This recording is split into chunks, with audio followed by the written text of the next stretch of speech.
Hey everyone, well here we are, rule number 5 on our Red Sea journey.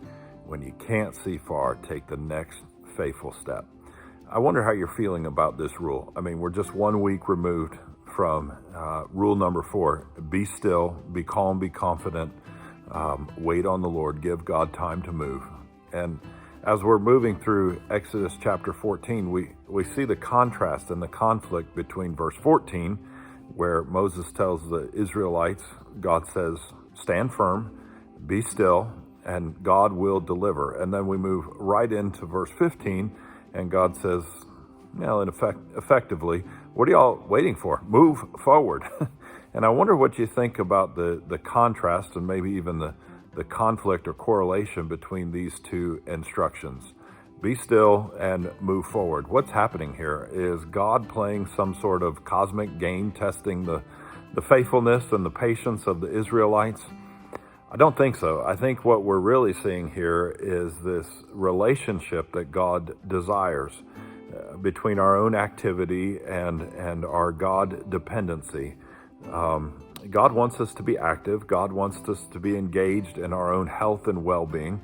But God also wants us to be God dependent, to be connected to who God is and what God is doing, and not to get too far ahead of ourselves in our own strength and our own understanding. I think of a correlation of, I love to cook, and sometimes I like to try a new recipe, something I've never done before. And sometimes I've noticed that I try to memorize too many of the steps in the recipe at once, and I try to and I end up getting a little bit ahead of myself in preparation, and sometimes that doesn't work out so well. And rather than getting ahead in my own understanding or making up the recipe as I go, and sometimes that works, sometimes it doesn't, what would be a wiser thing to do would be go back to the recipe, to revisit what's the next step, And I think that's really an illustration of what God desires. God wants us to be inspired by God, to follow God, but to continue to move forward for our will, for our desire, for our freedom, to pursue what God is up to. And we do that when we want to try a new recipe, right? We want to try something. We want to keep moving forward. We want to have a growth mindset. We want to have a deeper understanding, but not to get in our own knowledge and our own wisdom and our own understanding out on our way and totally mess up this recipe. And so we see not God playing a game with the people here. Verse 14, be still. Verse 15, get moving. Not this ping pong effect. Or confusion, but rather God calling us to this balance where we are actively engaged, especially as we talk about our crisis moments, our own Red Sea moments here in this particular study. How can we find health and recovery and restoration and reconciliation in our own times of crisis, but not just make up our own recipe, not just go in our own understanding, our own wisdom? How can we continue to go back to God, God's guidance, God's direction, God's insight, God's wisdom for what the next step in our recovery, our reconciliation, our healing, whatever it is in the Red Sea moments that we face.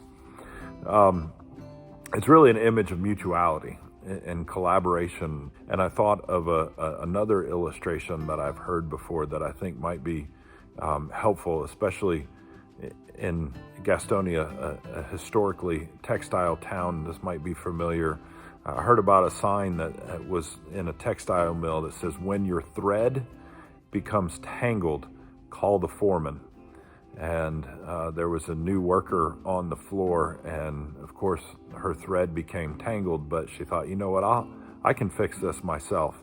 And she went about trying to fix it herself, and ultimately made the problem worse, and then had to call the foreman.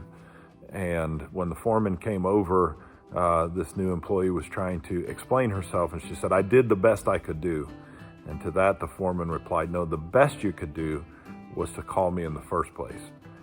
And that's a reminder. God does call us to be actively engaged in our healing and in our well-being, in our recovery and navigating our own Red Sea moments.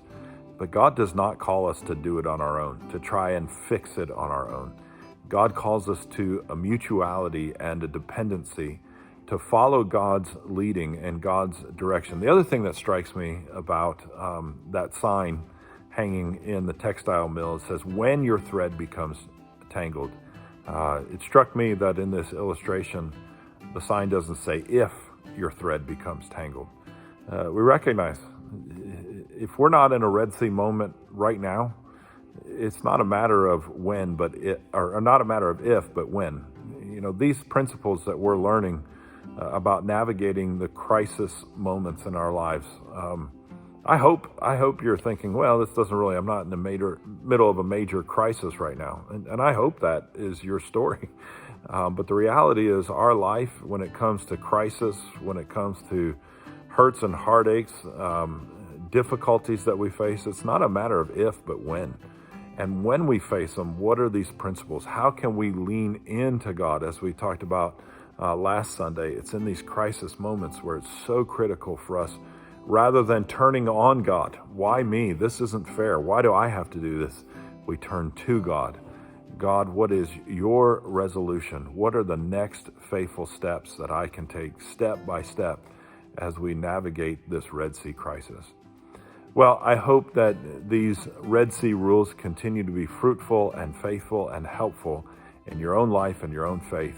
How can we be God dependent, active in our own resolution, active in navigating our crisis, active in reconciling our relationships or whatever, our own health and well-being? How can we be active in it, but following God's lead, having a God dependency and a relationship of mutuality between us and the Lord?